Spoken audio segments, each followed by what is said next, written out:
The village fete was in full swing, with half of Elmsworth cajoled into baking, donating, or volunteering. Tables lined the vicarage lawn, groaning under the weight of Victoria sponges, marmalade jars, and stacks of second-hand books. A brass band from Marleycombe played beneath the sycamores, their cheerful notes vying with the hum of villagers milling about with plastic cups of elderflower cordial. Miss Marple, in her dove-gray coat and felt hat, sat quietly near the lawn's edge, a half-finished sock in her lap. She wasn't knitting to pass the time, not at all.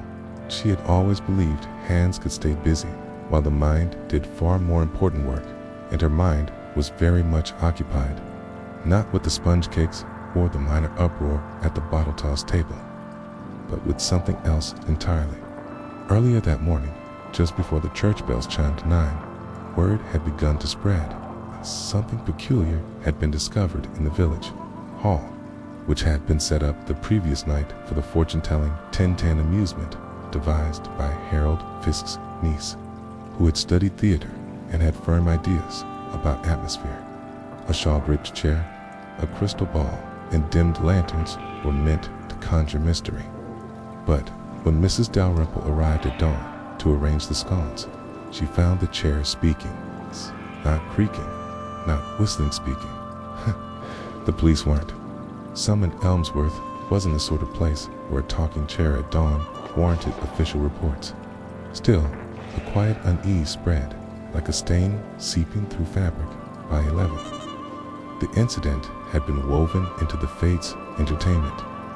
The chair was now the mystic chair, its sign proclaiming, "Ask it a question, and it will answer if it chooses." Miss Marple hadn't visited the tent yet. She had little patience for village theatrics, and even less for contrived mysteries. But she had noted 3 things. The voice was heard before anyone had turned on the audio equipment. Was, per Mrs.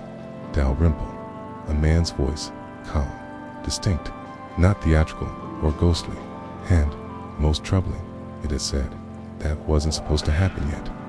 A cool breeze tugged at Miss Marple's knitting bag. She looked up to see Alice Denning approaching, the vicar's daughter, 25, bright as a daffodil, with just enough mischief to be intriguing. "Miss Marple," Alice said, smiling, "do come try the fortune tent. It's giving everyone quite a thrill." Miss Marple peered over her spectacles. "Is it, my dear? And who's supplying the fortunes today? Not young Peter, I hope. His impressions are dreadful." Alice laughed. No, it's the chair, actually. Sit in a tent, ask the question aloud, and the chair answers. It's quite something." Miss Marple gave the faintest smile. "Chairs, in my experience, are better at creaking than speaking. That's what makes it so deliciously odd," Alice replied. "Some say it's mirrors and chords. I think it's a radio." She paused, a shadow flickering in her eyes. But some of the things it said, they weren't in the script. Miss Marple's tone was mild, but her gaze sharpened. Alice hesitated, then leaned closer. The idea was that it would answer in riddles, nothing specific, just nonsense, really. But this morning, before it was supposed to be turned on, Mrs. Dalrymple swears it said something strange. And just now, to Mr. Elton, it mentioned his late wife's pet name, one no one else knew. Miss Marple's smile faded. "That is strange indeed." Alice bit her lip. "Would you come, just to hear it?" Miss Marple folded her knitting, stood, and adjusted her gloves. "Very well, but I shall listen first." Chairs don't talk, Alice, and when people believe they do, someone nearby is speaking for them. They walked together down the sloping garden path, past the lemon drizzle competition, and a jam stall where Mrs. Hibbert was debating gooseberry preserves. The fortune tent sat near the back gate, half hidden by a hawthorn hedge. Inside, the air was cooler, dimmer. A worn oak chair, draped in fabric, stood at the center, a brass lantern swinging gently. Above, casting shadows that danced across the canvas walls, strange directions, Alice gestured to a stool just outside the canvas flap. "You can wait there, I'll go." And Miss Marple nodded, and Alice disappeared through the flap. A moment later, Miss Marple heard her voice. "All right, Sharon, what should I do about Harry's letter?" Silence, then low and deliberate. "Yawan need to answer it." There was a sharp intake of breath. Alice emerged looking pale. "It's not him. He doesn't know about Harry." Miss Marple rose slowly. "It is someone, my dear, and that someone is clever, but cleverness can be clumsy when used for mischief." At afternoon, as clouds began to gather and villagers packed their things, Ashriak cut across the garden. It came from inside the church hall. People ran. Miss Marple walked inside. A young woman knelt near the chair. Shaking at her feet lay the fortune teller's ledger, and beneath it a note. It read, "I never sat in the chair." But someone answered. Meth's voice, it was said later, was heard by 3 people at once, and it said, "Only says, find the key. It's still where I left it." Miss Marple didn't speak for a long time. Her eyes were on the chair, but her mind had already moved beyond it toward the past, toward a memory, toward a man who had once whispered across Agatha hedge that he was afraid someone would bury the truth beneath. Smiling, she suddenly knew this would not be a quiet summer chapter to the whisper that didn't come from a mouth. Next morning brought with it an uneasy hush that settled over Elmsworth, like the early fog that hung low in the hedgerows, when normally the village would be stirring with the sounds of teacups clinking and Mr. Barnaby wheeling out his vegetable crates. There was instead a sort of collective pause, the kind people take when they've just remembered something uncomfortable, and Elmsworth had remembered the talking chair, the note, and the voice that had no body to claim it. Miss Marple, for her part, was already awake, conceited in her parlor by 7. Her kettle whistled on the hob, and a modest breakfast sat on a tray. Near Bimar, Maya laid on toast, a soft-boiled egg, and a small pot of tea. She was not a woman easily startled, but she did not deny the strangeness of the day before she merely approved to meet strangeness. With logic, not alarm, she reread her notes from the bazaar. Written in her careful, looped handwriting, voice said, "Find the key. It's still where I left it." But whose voice? She murmured. She'd asked 3 different people to describe what they'd heard, and though each described the same, gleamed the voice sounded different. Alice said it was deep and growly. Elton described it as gentle and dry, and young Peter, who loved dramatic talishats, sworn it was like a whisper behind your teeth. Inconsistency bothered her more than the message itself. Was still pondering when a sharp knock came at the door. Her housekeeper, peeked. "And Miss, there's Inspector Crore from Marleycombe at the door. Says it's about the church hall." Miss Marple rose, smoothed at her skirt, and set down her teacup. "Show him in, Edna, and if you would be so kin, prepare a second pot. The inspector always drinks his without milk." Inspector Thomas Crathorne was a stocky, gray-haired man with a dry voice and the look of someone who read the newspaper before the crossword. He greeted Miss Marple with the respect one reserved for local nobility or unpredictable machinery. "Carefully, Miss Marple," he said, settling into their pair across from her. "It seems your village has produced something more troubling than jam and chutney this week." "So it appears," she said evenly. "I suppose you'll hear about the chair."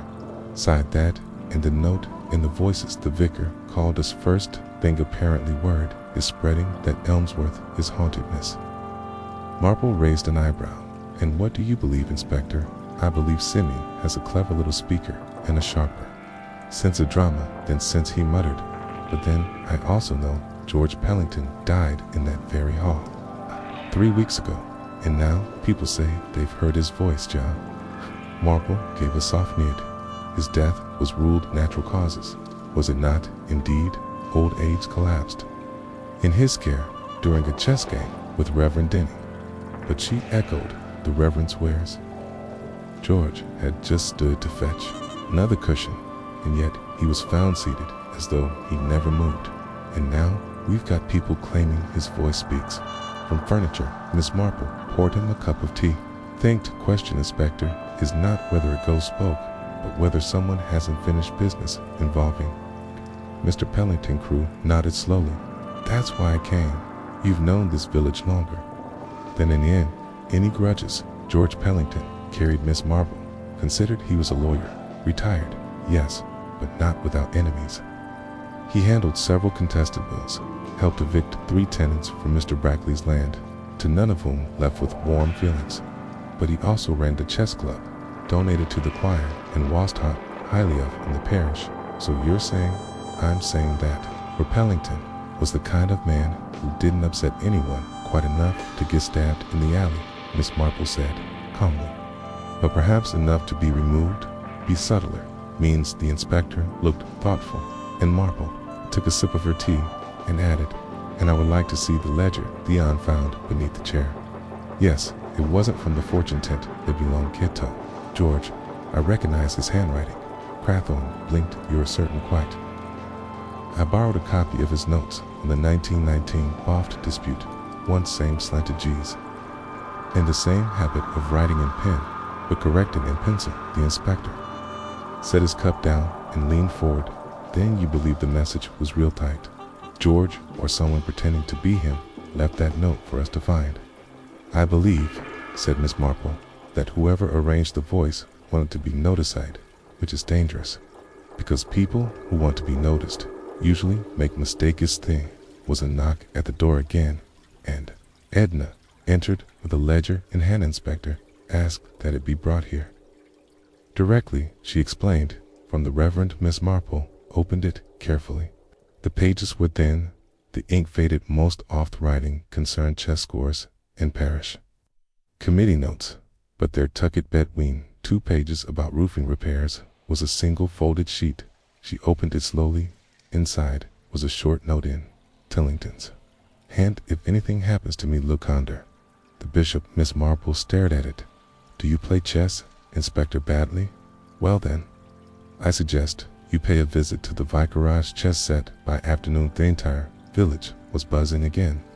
The vicar's son confirmed that George and his father had used the vicarage chessboard every Thursday, and when Crawthorne lifted the white bishop from its square, something clinked inside it was hollow, the bottom unscrewed.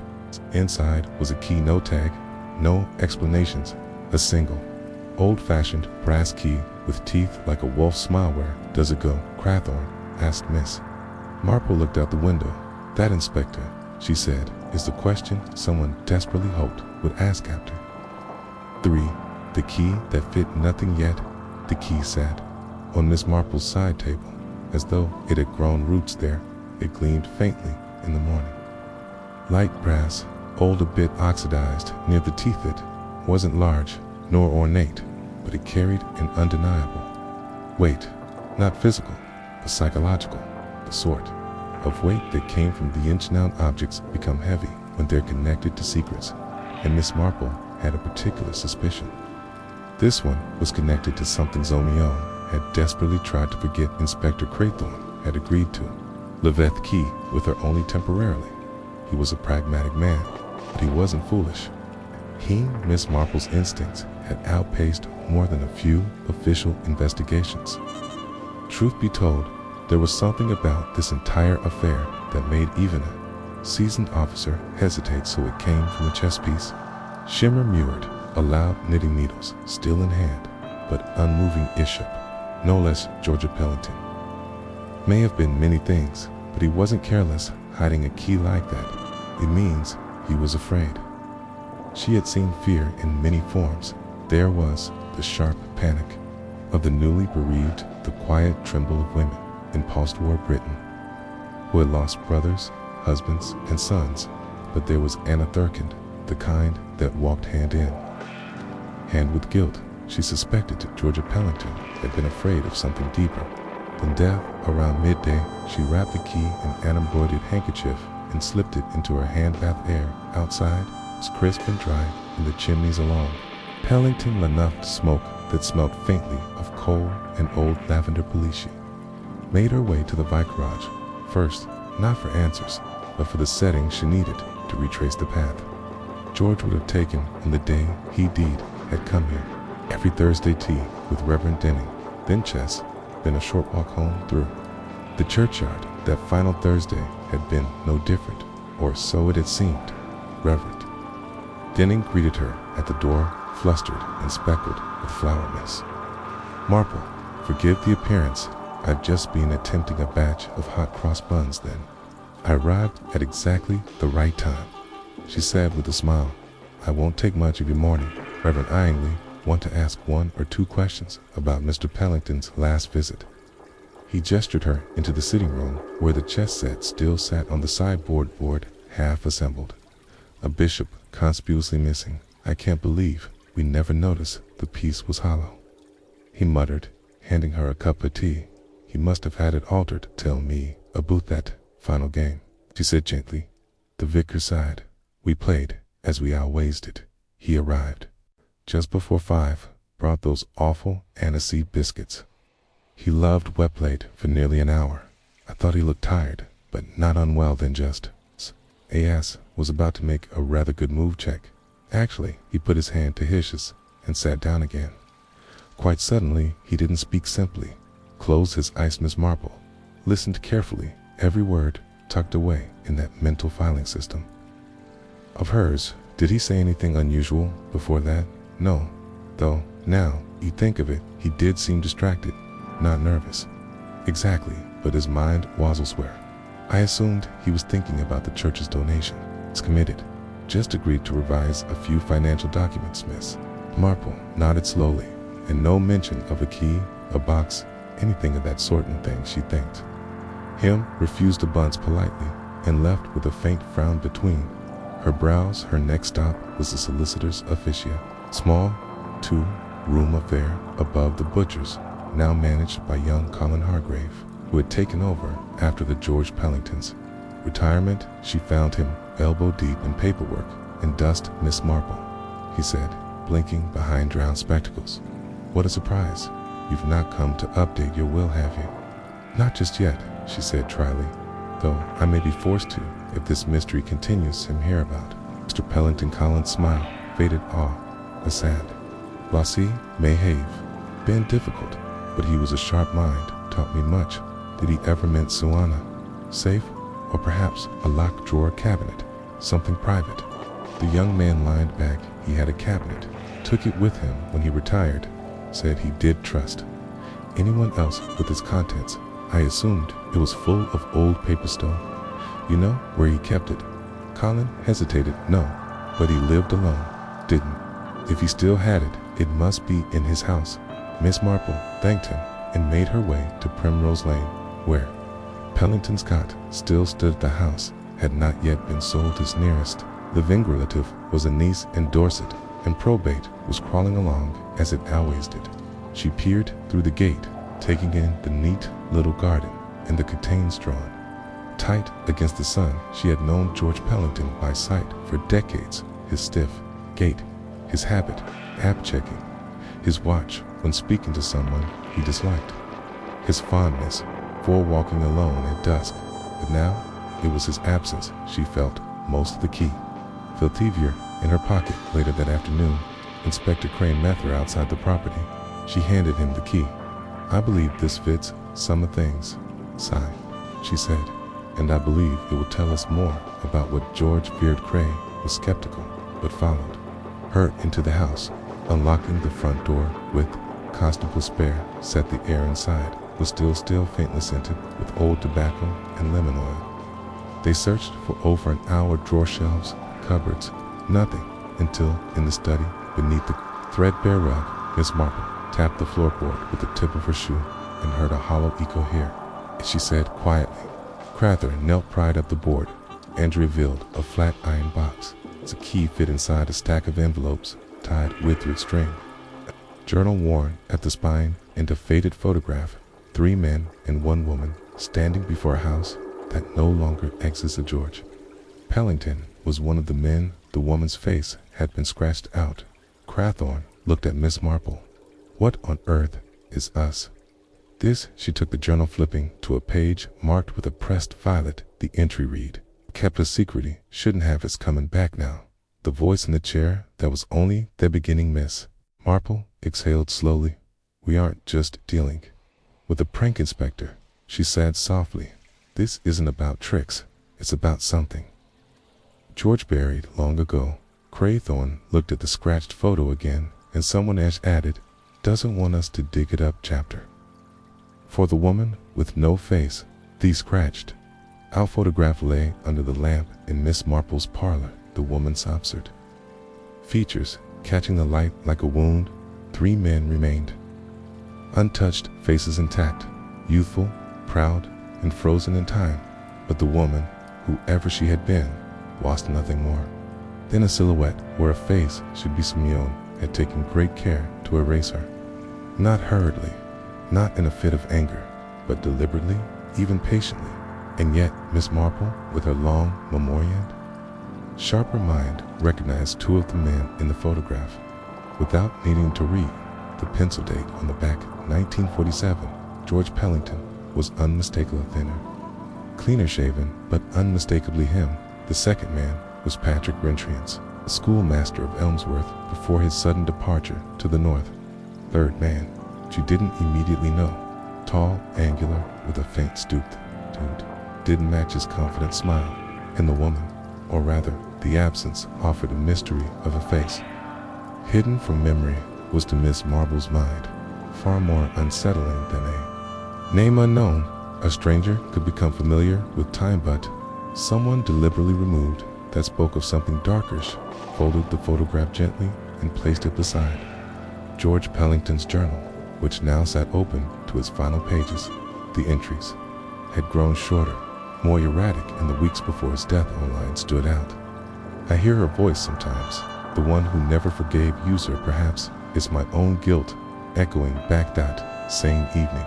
Inspector Craythorne returned to Miss Marble's cottage.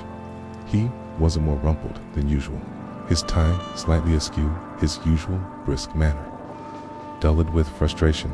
I've looked through every police file in Marley and Elmsworth for the past 30 years, he muttered as he lowered himself into the armed channel.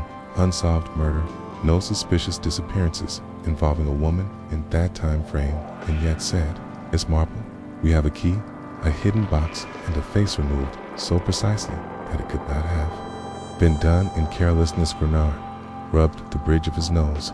I'm beginning to think Pellington went a bit mad near the end. Miss Marple's gaze didn't waver. Madmen do not hide, Kaisans hide. Hollow bishops, Inspector, they shout in the street, or forget to feed their cats. George was meticulous, even in Deathcrow grunted then. Who is she?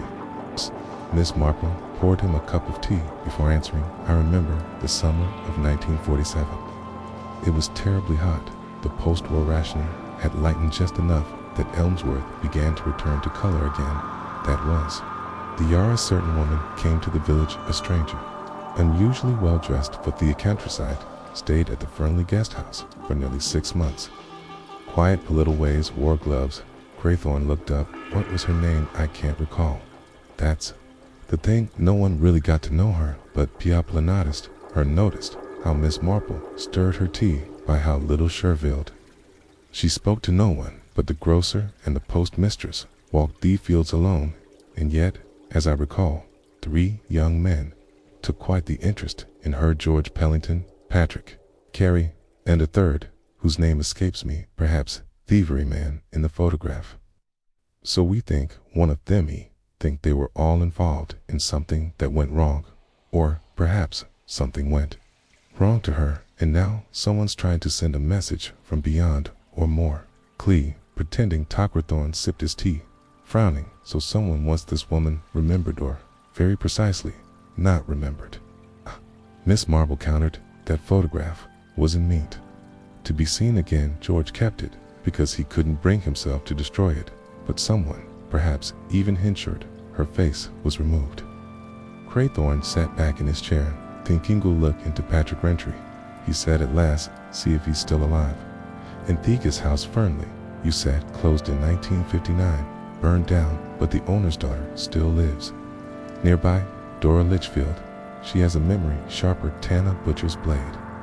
The inspector gave a wry smile. I'll pay her a visit, as he stood to leave. Miss Marple touched his arm. lightliness is not simply the solving of a mystery, Spectre. This is the unbearing of. Something proceed carefully. People do not always want their past disinterred desperately, and they've spent years convincing themselves it was safely gone after. He left. Miss Marple remained seated in silence. Her teacup had gone cold. Outside, the wind picked up and rattled the loose pane in her parlor window. Something was shifting in Elmsworth thought. At just past 10 o'clock, a figure slipped into the church hall. The fortune-telling tent had been taken down, but the wooden chair still sat tucked in the corner near the pulpit left behind in the confusion. The figure stood before her, breathing hard, then reached into their coat and slipped a folded note under its cushion. The next morning, Alice Denning was the first to enter. She had agreed to help tidy the chairs and collect hymnals. She found a note. Within minutes, it read, "You remember her, don't you? You all dossed up pretending, or she?" Answer again. And on the back end, what appeared to Beatty, same ink and same hand, was a sketch of a bishop's chest.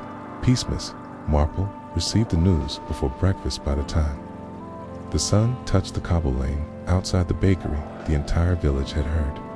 The voice from theme to chair hadn't spoken again, not aloud, but now it was writing. Back chapter 5, shadows behind the hearth, the morning after the new note was found. Village of Elmsworth was a tapestry of whispered questions and cautious glances.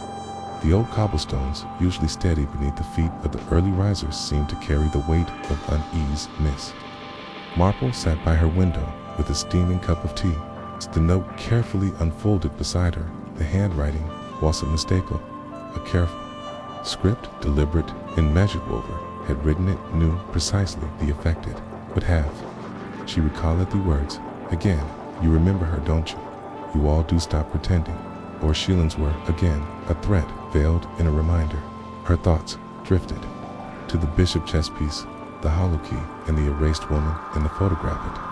It was as the Hawa shadow from the past was reaching into the present, forcing Elmsworth to reckon with a secret long buried beneath polite smiles and carefully shuttered.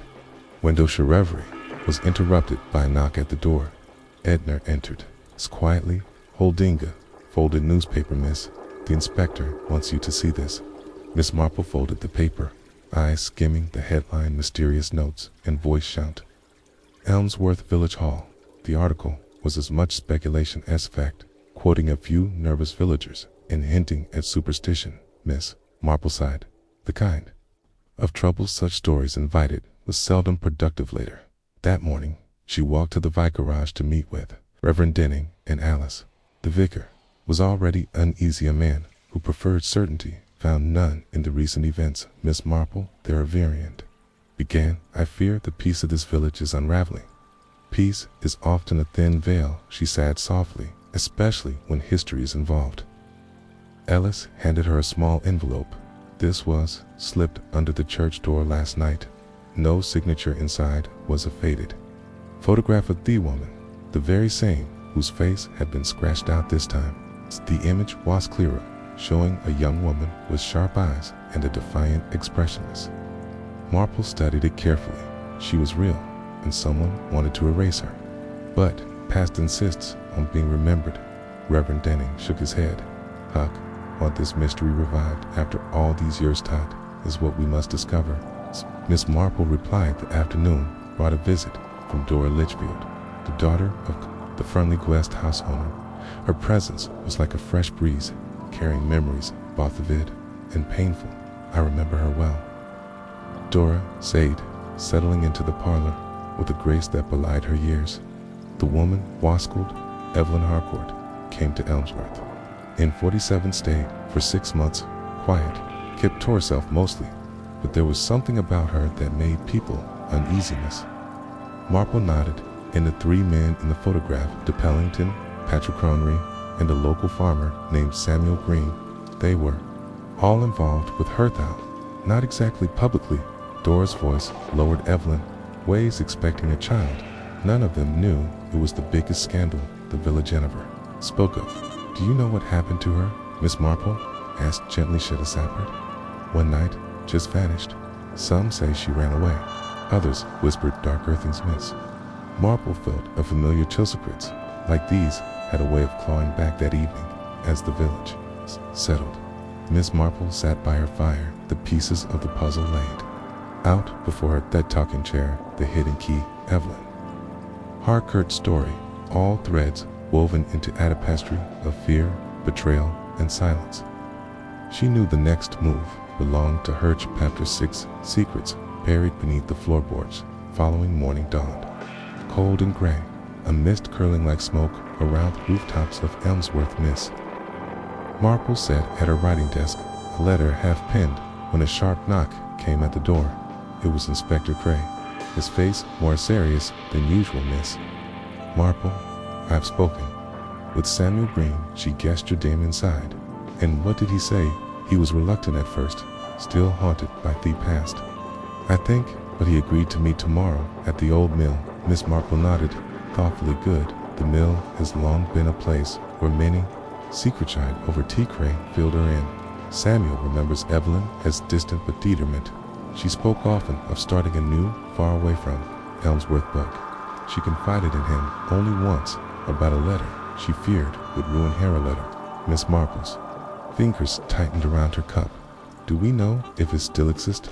Not yet, but I've asked around. It might be hidden somewhere. Miss Marple's gaze drifted to the hollow chest bishop sitting on the mantelpiece. Fear often hides behind the simplest objects. Later that day, she visited the Pellington cottage. Once more, the house felt colder than before, as the eye walls themselves held their breath, shook up by the fireplace, where the hearthstones had been disturbed. Carefully, she pried up a loose floorboard. Beneath it lay a small leather pouch. Inside were several letters tied with a faded blue ribbon and a single photograph of Evelyn Harcourt, her face unmistakably clear. Miss Marple's heart quickened. These letters could hold the key to unraveling mystery. Back at her cottage, she unfolded the first letter, dated 1947, written in a delicate, hurried script. To whom I trust. If you find this note, that my fate lies in the hands of those I once called friends.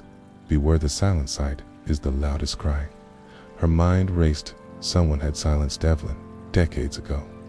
And now, through whispers and notes, her story was resurfacing. As twilight fell, a shadow moved along Village Street, watching, waiting Elmsworth's long-buried secrets.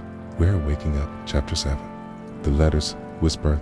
Following morning, Miss Marple arranged the fragile letters on her writing desk, their paper yellowed and brittle, but their ink still bold, enough to betray the urgency with which they were written.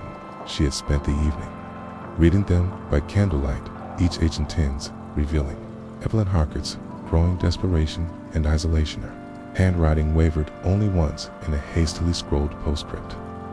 Warning, that trust was a dangerous commodity in Elmsworth.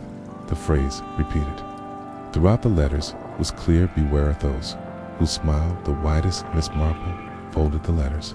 Careful lines set off for the village post office. She needed to trace where Evelyn had sent and received her correspondence, perhaps to uncover the identity of the mysterious confidant mentioned in the letters. The postmistress, a woman with sharp eyes and a memory like a steel trap, remembered Evelyn well. Al Wazada, a stamp for Dover, she said, her voice low, and sent letters to Aldrich. Nobody else. Really? Miss Marple took notes, intrigued too. It was a long way from Elmsworth, and Mr. Aldrich was unknown to her. She resolved to investigate further. Next, she visited the local library, searching for any mention of Aldrich in the newspapers or town records. There, tucked between the dusty ledges and fading clippings, she found a brief obituary from 1950. A man named Frederick Aldrich, described as a reclusive shiller and friend to one Evelyn Harcourt. The obituary was sparse but hinted at scandal, referencing a broken trust that had led Aldrich to leave the region abruptly. That afternoon, Miss Marple sat by the garden, piecing together a picture that grew more tangled by the hour. Evelyn had confided in Aldrich, someone she trusted deeply, yet both had disappeared from Elmsworth's memory, swallowed by silence and sham inspector. Grathorne arrived with news Samuel Green was willing to talk beautifully under conditions. She fears the past too much. Graythorne said, but she's agreed to meet you tomorrow at the mill. Miss Marple prepared herself for the meeting, aware that the mill, once a hub of the village's industry, now stood as a decaying relic. Perfect setting, 4 skrets, long buried, to resurface as evening fell and the village lights blinked, and Miss Marple looked toward the mill. Its dark silhouette cutting a sharp line against the crimson sky. Whatever truths awaited her there, Shek knew one thing for certain. Ellsworth's quiet was over. Chapter 8, Meeting by the Mill.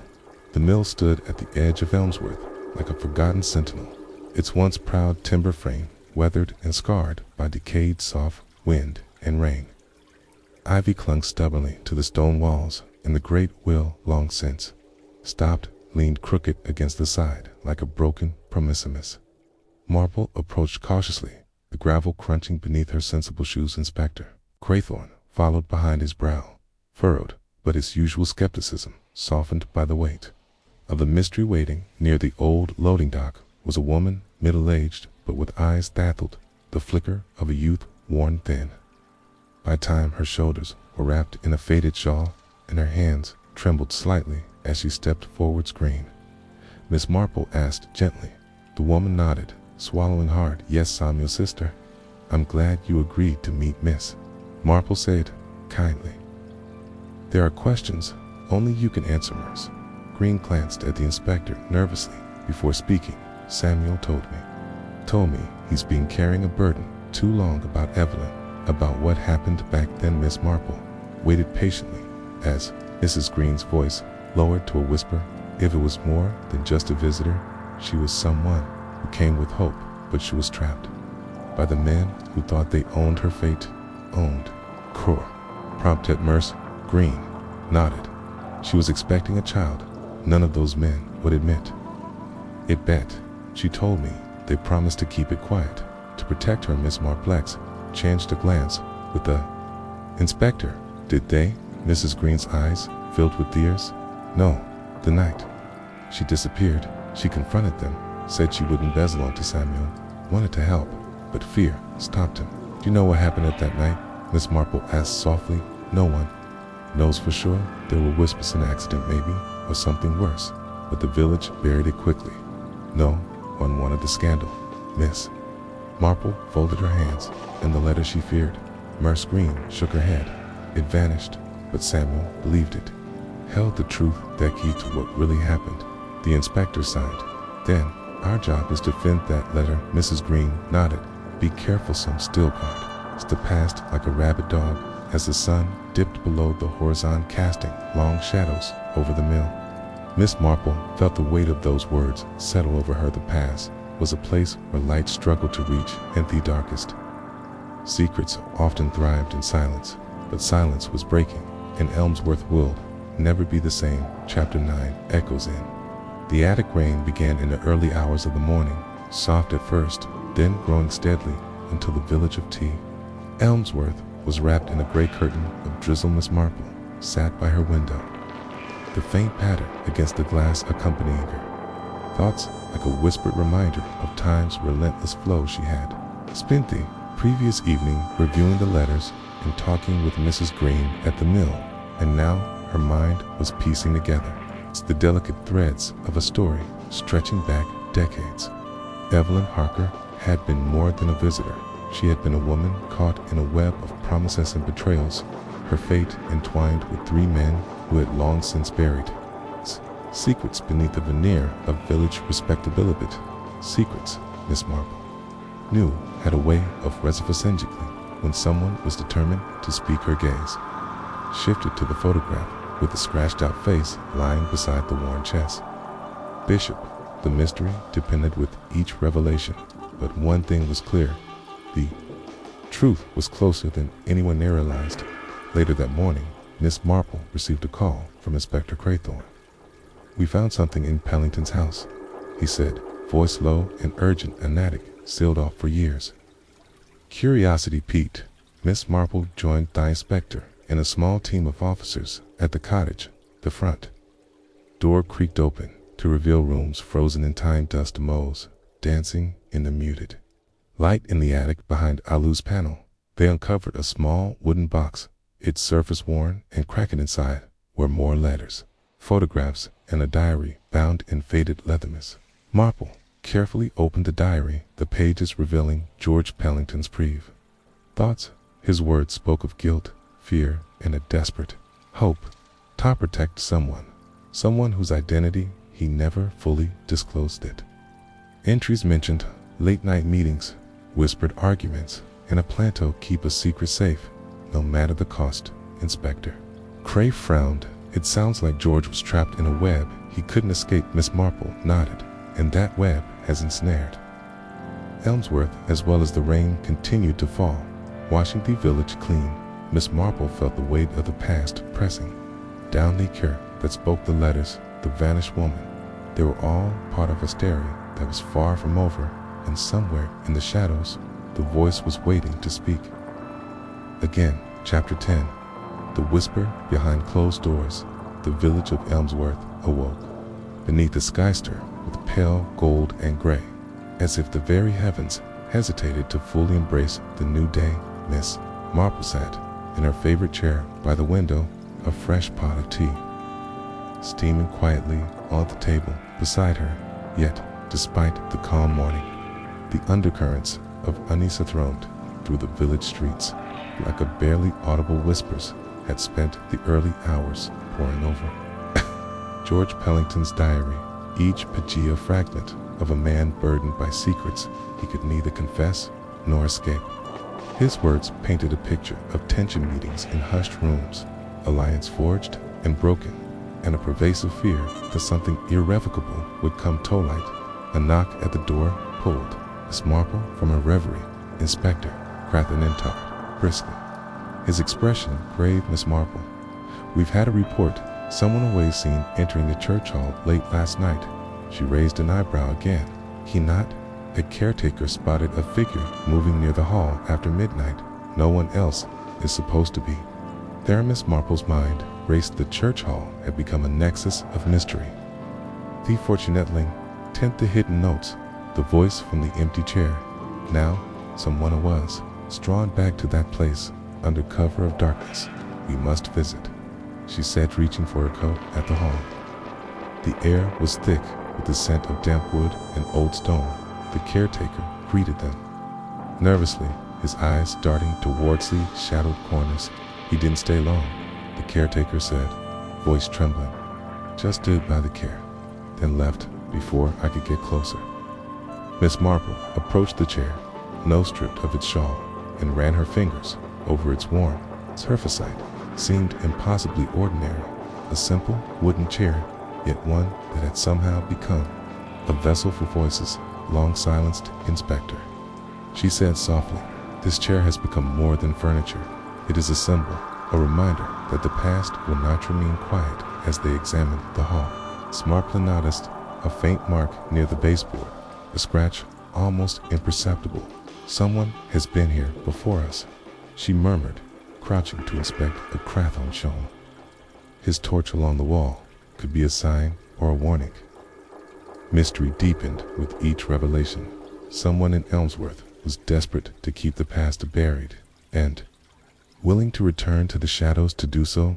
Miss Marple stood and looked toward the village beyond the stained glass windows. The calm facade was cracking, and soon truth would come rushing through like a storm. Chapter 11. The silent witness. Days that followed were marked by an unsettling stillness in Elmsworth, the village, usually alive with the comforting hum of daily routines, now seemed caught in a cautious breath, as if waiting for a verdict from the past. Miss Marple found herself drawn repeatedly to the church hall, to that unassuming wooden chaira, silent witness to whispers that no one dared to speak aloud. She would sit beside it for moments, imagining the conversations it had heard, the secrets it had guarded. One afternoon, as rain blurred the village lanes into soft grays, a letter arrived at Miss Marple's doorstep. The envelope was unmarked, sealed with a blot of dark wax. She broke it open. Carefully inside was a single sheet of paper, the handwriting elegant but hurried. The truth is closer than you think. Looked to those who watched and said nothing. Silent witness, will speak at last, miss." Marple's eyes narrowed. Who was watching, and what or who was the silent witness? Her thoughts turned to the village itself, to the marge. People who passed by the hall daily, who shared tea and gossip, who perhaps saw but chose to ignore later. She called upon Alice Denning at the vicarage. "Alice," she said gently, "have you noticed anyone acting strangely? Anyone avoiding certain places or questions?" Alice hesitated. "There is Mrs. Warburton. She's been distant lately. Avoids their hall and the topic of Evelyn, but she's usually so involved." "Interesting," Miss Marple mused. "And does she have a connection to the Pellingtons, sir? The round trees?" Alice nodded slowly. Her husband was close with George. They were a part of the same social circle that evening. Miss Marple visited Miss Barton's home. The house was tidy, but filled with the faint scent of lavender. Something else, something old Mrs. Warburton received her with a polite but guarded smile. Over tea, Miss Marple gently probed, asking about the past Terracent events in Evelyn Harcourt. The woman's hands trembled slightly. "I remember Evelyn," she said softly. "She was like a shadow, always there, but never fully part of us." "Why do you think she disappeared?" Miss Marple asked Mrs. Warburton, looked away because some truths are too dangerous to speak, and some witnesses prefer silence. Miss Marple's gaze softened, but silence can be deafening as she left the Warburton home. The rain had stopped, but the clouds remained.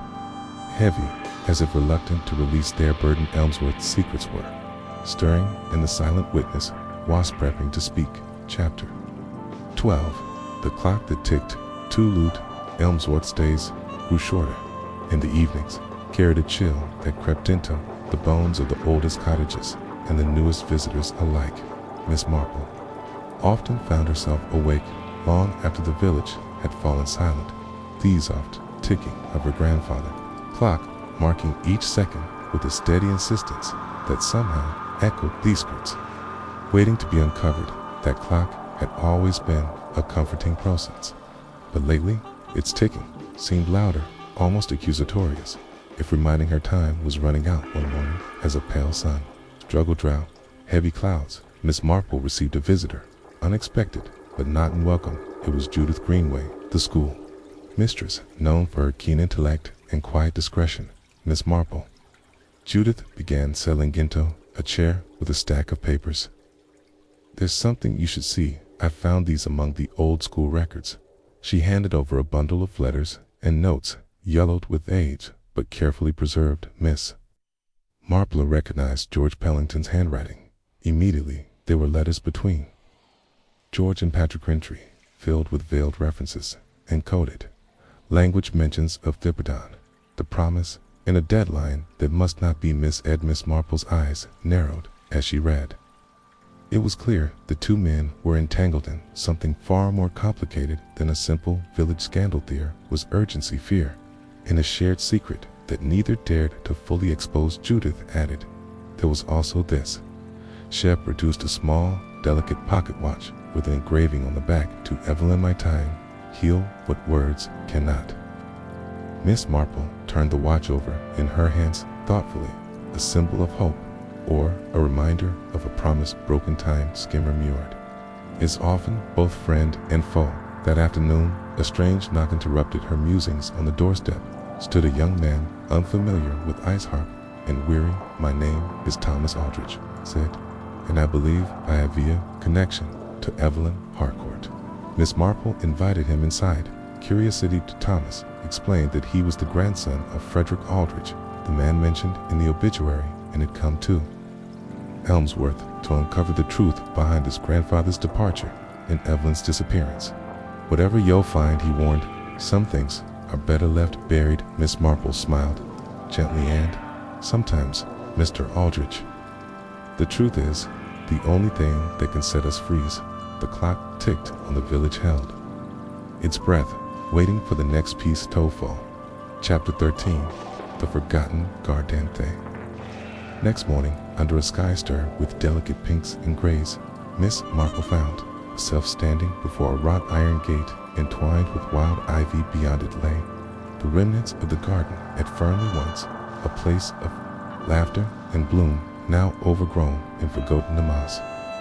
Aldrich had mentioned this garden, the one his grandmother had tended before the scandal drove her away, he believed. The garden might hold clues that had escaped the passage of time and prying. Miss Marple pushed open the gate, the creak echoing like a whispered warning, dead side. The garden was a tangle of brambles and faded flower beds, but there were signs of careful hands. Among the wildness, a stone bench carved with initials, a rusted watering can half buried near a patch of untented rosebush, knelt beside the roses and found a weathered, leather-bound notebook, the pages frayed, but the pages still intact. The notebook belonged to Evelyn Harcourt. With trembling fingers, Miss Marple opened it, reading lines filled with hope, fear, and a fierce determination to reclaim a stolen future. Evelyn wrote off love, betrayal, and a secret she hoped to protect at all costs. A passage caught Miss Marple's eye. They say silence is safety, but silence is a cage. I will find freedom even if I must break it with my own hands. As the wind rustled the leaves, Miss Marple felt the weight of those words Evelyn had fought to be heard, to escape the shadows imposed by other stimulus. Joined her quietly. My grandfather never spoke of my grandmother's past, he said softly, but I see now that the garden holds her truth together. They explored the garden further until Thomas's foot struck something hard beneath the earth. He knelt and dug carefully, unearthing Asmo's ornate box. Inside were letters and photographs, mirrors carefully hidden away. Miss Marple studied the letters, noting names and places that connected Evlinto people beyond Elmsworth, people who might hold pieces of the puzzle still missing. As the sun dipped lower, casting long shadows across the garden, Miss Marple acted. This discovery would deepen the mystery even further, but it was a step closer to the truth. The truth Evelyn had dressed everything to protect. Chapter 14, the letters that time forgot. Ornate box, now resting carefully on Miss Marple's writing desk, held Morathon, just faded paper and cracked photographs. It was a capsule of emotions, hopes, fears, and secrets, carefully penned and preserved against the slow decay of time. Miss Marple unfolded the letters, and who by one each revealing a delicate thread. Then the tapestry of Evelyn Harcourt's life. Many were addressed to Frederick Aldrich, his name inked with a flourish that spoke of deep affection and complicated bonds. And letter dated just weeks before Evelyn's disappearance struck Miss Marple with its urgency. Dearest Frederick, if you receive this, know that I have chosen to leave, not out of fear, but to protect us both. Their burden is heavier than I could bear, and the village is not the sanctuary I once hoped it to be. Trust no one, not even those who wear smiles. The wides truth will surface, but only when the time is right. Miss Marple read aloud to Thomas Aldrich, who sat beside her, eyes reflecting a mixture of sorrow and determination. She spoke of betrayal, he said, quietly, of people we thought we could trust. Yes, Miss Marple replied, and of a burden too heavy for one to carry alone. They continued through the letters, discovering references to secret meetings and whispered warnings. One letter hinted at a meeting, Placide, a chapel by the river, now long abandoned and swallowed by undergrowthness. Marple's mind turned to the village once more, and to the people who might still hold answers, faces, old and new, some worn with age, others shadowed by regret. She resolved to visit the chapel next, hoping it might offer more clues. Hidden 9, its silent stones. Before she could act, a knock came at her door. It was Alice Denning, carrying a parcel wrapped in brown potpourri. Found this in the church hall, Alice said, placing the parcel carefully unfeedable. It wasn't there before Miss Marple untied the string revealinga, small diary with a leather cover, worn but sturdy. Opening it, she recognized the handwriting immediately. It was Evelyn's too. Chapter 15, Evelyn's diary.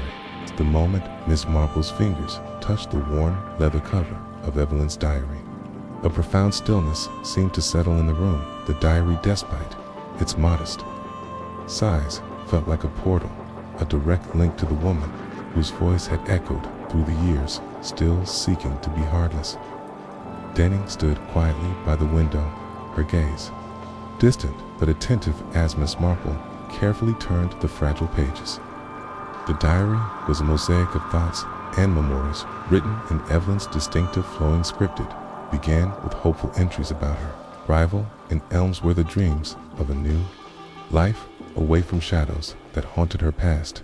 But as the pages unfolded, a darker story emerged, one of secrecy, fear, and growing isolation.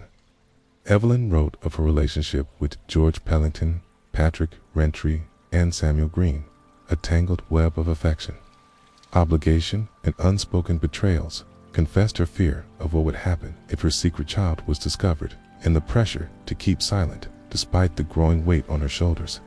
One passage stood out starkly.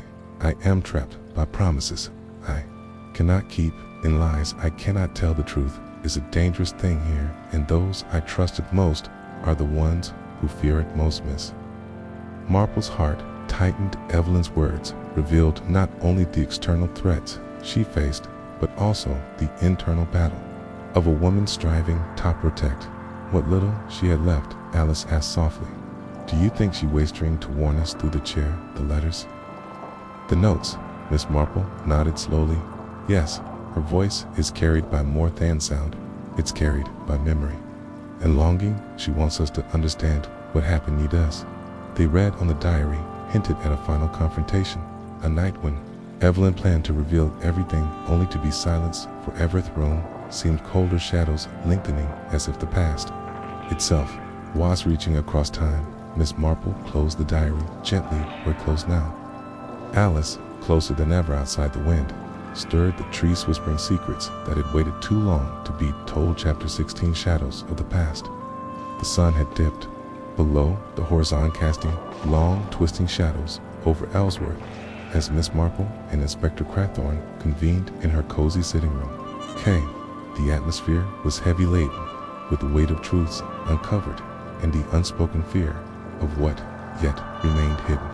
Miss Marple had spent the afternoon poring over Evelyn's diary, once Marie's entry revealing a more complex web of relationships and secrets than she had initially suspected. The ties between Evelyn, George Pellington, Patrick Rentrine, Samuel Green were no simple matter of affection or betrayal. They were tangled in power, fear, and the desperate need to protect reputations.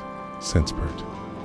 Cray looked up from a collection of old village records he had found. Miss Marple, I've unearthed something interesting. A letter dated the week after Evelyn vanished, addressed to George. It hints at a settlement hush-money, perhaps. Miss Marple's eyes narrowed. So the village tried to bury this to prove thing. We thought it appears so. And there's more. Patrick Ronnery left Helmsworth shortly after Evelyn disappeared. No one knows exactly why. Fair, Miss Marple said softly. Or guilt. As night deepened, they reviewed the names of those who had been close to Evelyn, marking who had remained silent and one might still be hiding in plain sight. Suddenly, a knock startled the man. The door stood Thomas Aldrich, his face grave. I've been to Dover. He said, found some of my grandfather's papers. They tell a different story, one involving a third party no one mentioned. Miss Marple motioned him inside. Please tell us everything. Thomas revealed a series of coded letters between Frederick Aldrich and an unknown correspondent. The letters spoke of a shadowy figure, someone who had threatened Evelyn and the men involved. Someone with the power to make secrets die bare forever. The room fell silent as the reality settled. In Ellsworth's past was not merely a tale of lost love and vanished woman. It was a story of control, fear, and the lengths people would go to protect themselves.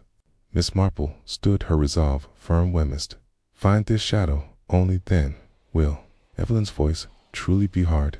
Outside, the wind howled against the window panes, a reminder that some secrets, once disturbed, refused to stay. Buried. Chapter 17, The Shadows Named. The dawn broke crisp and clear over Elmsworth, but the clarity of the morning did little to lift the heavy fog that seemed to cling to the village's hysteremis. Marple sat in the village tea room, a pot of tea before her and Thomas Aldrich beside her. The coded letters he had brought from Dover were spread carefully. "Okay, on the table, there's something in these letters," Thomas said, his finger tracing lines of script someone referred to only as M.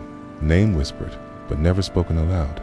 Miss Marple nodded thoughtfully, a shadow nth past the one who silenced Evelyn and shaped the fate of many. But M, could it be a person, a place, or something else? Entirely, their conversation was interrupted by the arrival of Inspector Craythorne, carrying a small parcel wrapped in brown paper. "Miss Marple, you might want to see these," said, setting it on the table. Inside was an old, leather-bound ledger and the personal diary of Patrick Rentry, discovered among his belongings after Arson's search of his abandoned home. Miss Marple opened the diary with Corinne. The entries inside were tour written with the weight of secrecy. One passage caught, "I has eyes everywhere. Trust is a luxury. I cannot afford. The burden grows heavier with every passing day." Thomas frowned. If M had that much power, no wonder Evelyn was afraid. Miss Marple tapped at the page. "We must find out who M is. Only then can we unravel the rest." The day was spent interviewing those who had known Patrick Rentry, hoping to uncover clues that had long been hidden beneath years of silence. As evening approached, Miss Marple stood at the edge of the village green, gazing towards the darkening sky where Elmsworth had. Many faces, some open and warm, others shadowed and closed, and beneath them lay a secret that was determined to serve up chapter 18. The face behind the shadow, the village of Ellsworth, seemed to hold its breath as the days grew colder and the mysteries thickened like the early morning mist clinging to the hedgerows. Miss Marple had spent countless hours piecing together fragments of a past long buried beneath layers of silence and further elusive. M had become the focus of her investigation, a shadowy figure whose name was whispered with dread and whose influence had shaped the lives of those entwined in Evelyn Harcourt's story. One afternoon, a breakthrough came. Unexpectedly, a letter arrived at Miss Marple's door, signed but carefully folded, and sealed inside was a single photograph. M, a faded portrait of a woman whose face was startlingly familiar. It was Evelyn Harcourt, but this time the face was clear and marked and resolute. On the back scrolled in hurried ink was a name: Margaret Marlowe. Miss Marple's heart quickened. The name was one she had heard in whispered village tales. Nin, a woman from Ellsworth's past, known for her sharp wit and sharper tongue, who had vanished decades ago under mysterious circumstances. She arranged a meeting with Dora Litchfield, the last remaining witness from the Fernley guest house. Dora confirmed the name with a shudder. Margaret was a force, brilliant, cunning, feared. They said she kept secrets that could ruin the village too. "You believe Margaret is our M?" Miss Marple asked. Gently. Dora nodded slowly. "I do, and I believe she is the key to understanding what they've been to Evelyn."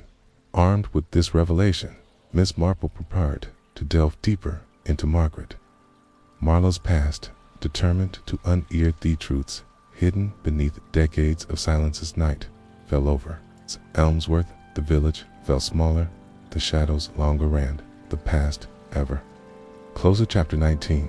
The web untangled. The discovery of Margaret Marlowe's name brought a fresh sense of urgency to Miss Marple's investigation. Elmsworth's quiet streets now echoed with the weight of history and the inevitability of reckoning. Miss Marple arranged to visit the local archives where old newspapers, parish courts, and forgotten letters were stored in dust-laden cabinets. The rooms smelled of aged paper and secrets, a scent she had come to associate with truth, slowly coming to light. Hours passed as she sifted through the fraud documents until she uncovered a series of articles from the late 1940s, chronicling a scandal that had rocked the village: the sudden disappearance of Margaret Marlowe and allegations of illicit affairs, blackmail, and mysterious threats.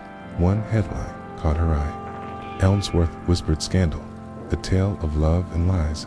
Further reading revealed that Margaret had wielded influence far beyond what the village had admitted.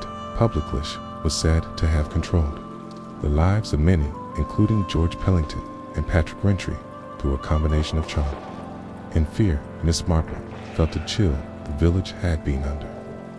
Margaret's shadow for decades and Evelyn's fate was entangled in that dark web. Later, she met with Thomas Aldridge and Inspector Cratney to share her findings. They agreed that to untangle the mystery they needed to confront the remaining villagers who had ties to Margarithos, who might still be guarding her secrets as they planned their next steps.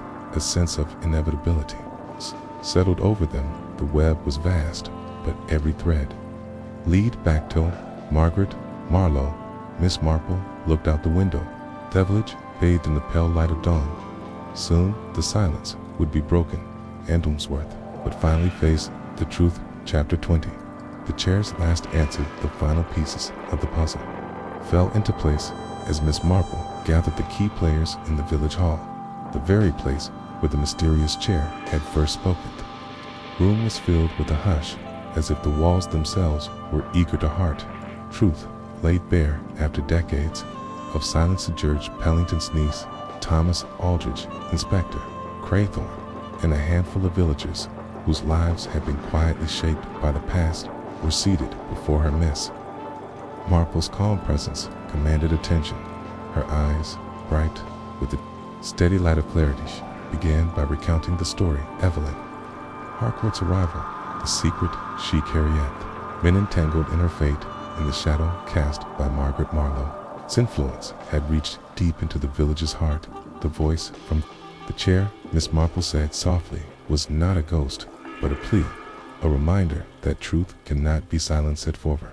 She turned to the empty chair at the center of the room. This chair, listened, held the echoes of pain, betrayal, and hope, and tonight will have its last stanza. One by one, Miss Marple unveiled the hidden letters, the diary entries, and the confession of fear that had driven secrets underground. She revealed Margaret Marlowe's role not as a murderer, but as a woman desperate to control. A narrative that threatened her. Standing, then came the moment of revelation. A village elder, long silent, and trembling, stepped forward.